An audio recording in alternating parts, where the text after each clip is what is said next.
Bushcrafter! Et bienvenue sur la chaîne de Libre et Nature. Aujourd'hui, on va essayer de faire un four. Donc ce four nous permettra de cuire divers aliments comme des saucisses ou faire chauffer des boissons. On va le faire surtout à base de pierre et de terre. Et on va essayer de tester un système qui va nous permettre de faire chauffer plus rapidement des boissons, mais de quand même pouvoir faire cuire des aliments proprement. Donc là on va essayer de faire une base en terre pour accueillir le four.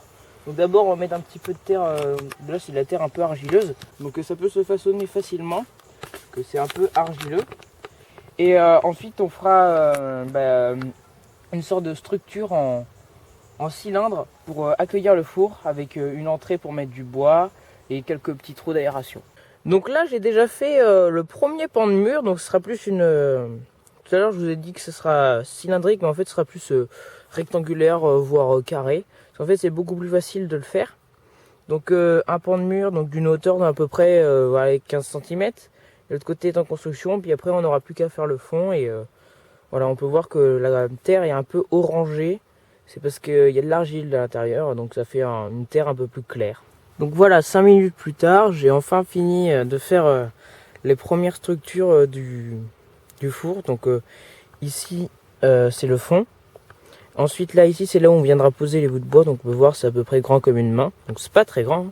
Et là il y aura la paroi et une autre paroi sur laquelle on posera une pierre pour faire chauffer. Ensuite on remontera quelque chose par dessus pour conserver la chaleur.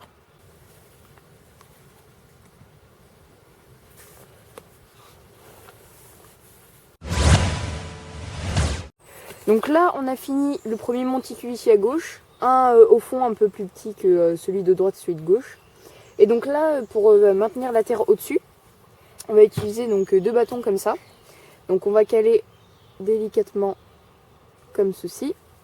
Et le deuxième, Pareil. Pareil.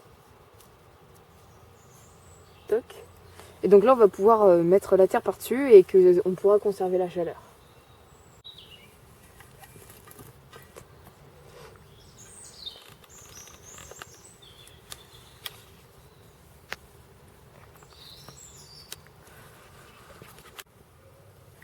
Donc voilà, pour l'instant pour le premier allumage du four, le feu c'est plutôt pas mal lancé. Au début on a eu du mal, puis après une fois.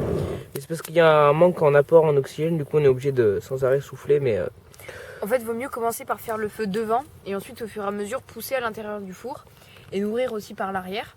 Et ça permet que le tout fonctionne mieux et qu'on puisse un peu plus facilement allumer le feu. Et je parle pas de Johnny Hallyday. ouais.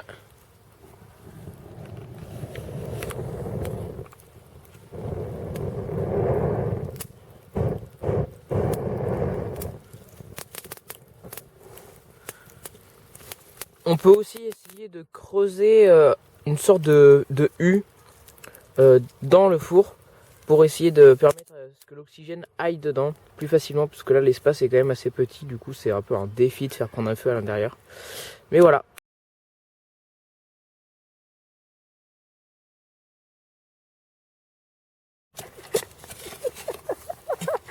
Oh putain. Avec ma pelle de matrone là. La vieille pile de récup pour pouvoir avoir un emploi. Mais regarde toute la terre qu'on a sortie quoi. Libre et nature. On devrait s'appeler maçon et nature. La maçonnerie en nature, c'est pas quelque chose d'anodin, tu vois. Matron et Carla. Matrone et le béton. Putain. Putain, mais c'est quoi qu'il y a là? C'est une racine ou... Oh là là, la racine, hein, je te le dis moi. Matrone, il m'a appris à les déraciner, hein. T'inquiète, je vais la couper, je vais creuser un peu avec la hache. Ça va aller plus vite aussi, écarte-toi petit. Ah, y'a pas à changer. Nous toutes nous Y'a pas à tricher. Putain, mais elle est vraiment géniale cette hache. Matrone, je prends des clous, matrone, je creuse. Matrone, je creuse la pelle. Putain, mais mec, mais tu tranches tout avec ça, quoi. Et c'est matrone. Ah putain, mais tu peux même faire des sillons pour faire la culture. Pour faire une rizière, ouais. Allez pas chercher. Matrone, on laboure. matron, il va tout. Donc finalement on l'a bien agrandi. Donc c'est-à-dire que donc là déjà on a Avec des coups de matron, on l'a écarté. donc on a creusé un trou donc sur à peu près 30 cm là comme ça en vertical. Donc ça me permettra de plus aisément que l'air alimente plus facilement le feu. Ensuite ici bon on voulait faire un feu d'Akota mais finalement ça a été un peu trop dur donc ça s'est cassé. Donc bon ça fait quand même il y aura un petit truc là, on sait pas trop. Et donc ici il y aura la plaque et donc on n'est même pas su de faire un dôme finalement parce que ça sert pas à grand chose. donc voilà donc à peu près ce que ça donne. Donc c'était assez simple à faire hein. Mais bon, faut des outils tels qu'une pioche matane. Voilà, donc c'est la fin de la vidéo. Donc le four a plutôt bien marché puisqu'on l'a réutilisé depuis et il marchait plutôt bien. Donc ça a beaucoup mieux marché depuis qu'on a creusé. Il fallait agrandir la chambre de combustion pour qu'il y ait plus de passage d'air. Voilà, donc il fallait juste oxygéner en fait. Donc voilà, en attendant, n'oubliez pas, restez libre et nature. Chaud, chaud, chaud.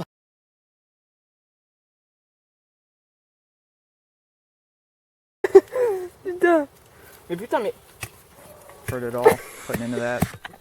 Sharp. Putain. Ok.